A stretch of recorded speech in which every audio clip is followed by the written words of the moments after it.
একটি গরিব বিড়াল একটি কেকের দোকানে গেলে কেকের দোকানদার তাদের মেরে তাড়িয়ে দেয় এবং হাসতে থাকে। এতে বিড়াল দুটি খুবই দুঃখ পায় এবং কান্না করতে থাকে। এরপর তারা দুজনে মিলে মধু সংগ্রহ করতে নেমে যায়।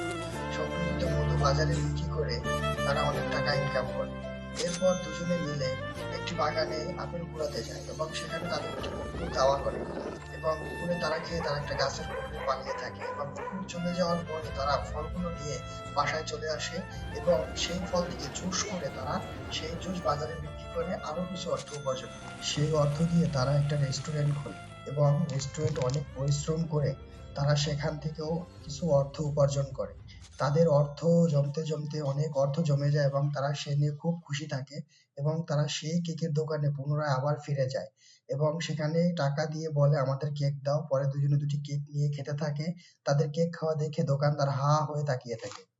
Subscribe.